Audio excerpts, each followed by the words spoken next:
A manhunt underway in Antioch, Tennessee, after a gunman kills 4 people and injures 4 others at a Waffle House restaurant. Here's what we know right now. Police are asking for the public's help in finding 29-year-old Travis Ranking. Authorities say the gunman arrived in a truck and came out wielding an assault-type rifle. Police say a man believed to be Travis Ranking was last seen wearing black pants and no shirt. CNN's Diane Gallagher is on the scene. So, Diane, what are you learning? So at this point, Fred, that man is still on the loose. They have been able to go and they've served murder warrants at his apartment trying to find him, but still searching for Travis Ranking at this point. Behind me, you can probably see it's a very active scene right now still. We've got dozens and dozens of officers, emergency vehicles, still sort of investigating, looking through the scene here, trying to figure out exactly not just what happened, but why this happened. About 3:25 in the morning, police say that Travis Ranking came into the Waffle House parking lot. He was in his pickup truck. He was nude with the exception of wearing a green jacket and had an AR-15 style weapon with him. He got out of his pickup truck and began firing in the parking lot, killing 2 people in the parking lot. He then went inside the Waffle House there behind me, began shooting in the restaurant. At that time, another man, 29-year-old James Shaw Jr. He was there at the restaurant eating. He went into the again, still a very active situation. I apologize for that, Fred. But James Shaw Jr. went into the bathroom. He was trying to escape the shooting, and he noticed, according to police and James Shaw's family, that Travis Ranking had just sort of stopped shooting. He was fiddling with his weapon. At that point, that's when James Shaw Jr. sprung into action. He tackled the shooter. He got the gun away from him, and then he took the gun and threw it across the counter. This unarmed man, James Shaw Jr., disarming the shooter. That's when the shooter kind of took his jacket off and ran out of the Waffle House into the woods. Now, again, they have not been able to locate him at this point. He was spotted, they say, wearing black pants. He must have gone home and put those pants on, they believe. They do not have a motive right now. But as you said, we have 4 people who were shot and killed. There were 2 others who were shot and 2 others who were injured. One last thing, Fred, I spoke to James Shaw Jr.'s aunt not too long ago. She said that when he was discharged from the hospital with those minor injuries that he had, shot grazed through the elbow, some abrasions there, he went home, he changed clothes, and then she said he went to church with his mama. He wasn't going to let this make him miss church this morning.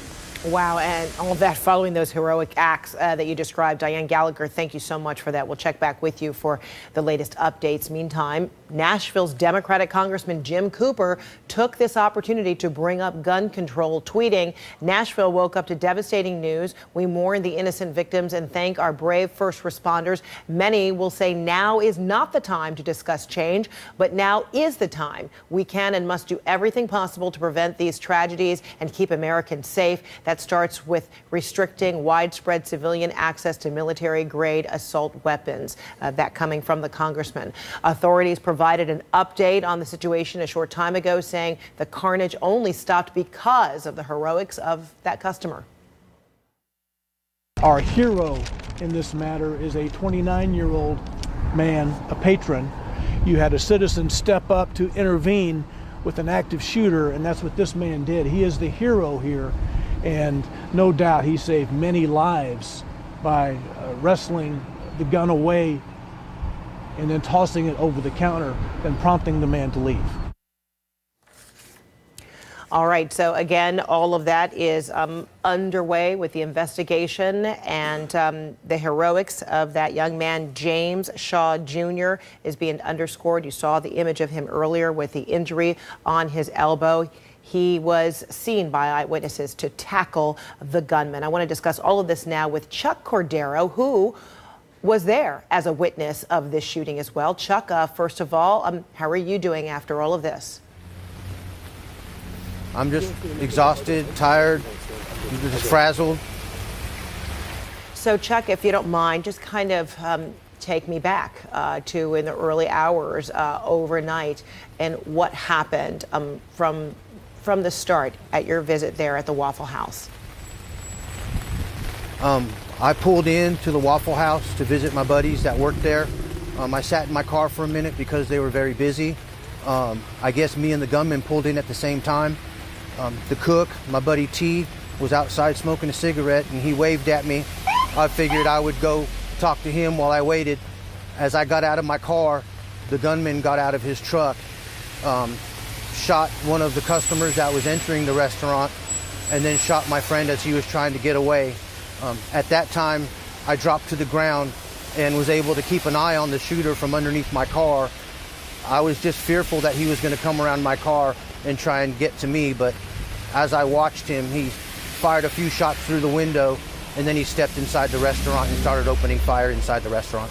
Oh my goodness! And so when you saw that he aimed and shot at your friend and then made his way inside the restaurant, what was the elapse of time here? How quickly did all of this happen? And describe for us who is now the suspect is being described as Travis Reinking, but describe for me the demeanor, what he appeared like to you when all of this was unfolding. It was just really, really bizarre. He had tall, thin, kind of disheveled, brownish blonde hair and naked. It was just really, really bizarre. No real demeanor. He got out of his vehicle and just started shooting. He didn't say nothing to nobody. He didn't have anything to say. He just came to shoot people, I guess. And then after shooting your friend, and then you hit the pavement, right? And then this gunman then went inside the Waffle House. What did you hear when you weren't able to necessarily see what was happening? Well, when he was outside, his shots were very deliberate, like one at a time. When he stepped into the restaurant, he pretty much just opened fire.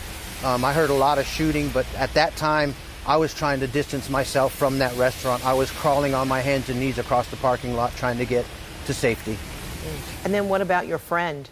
How far away were you from your friend who was, down with a gunshot wound?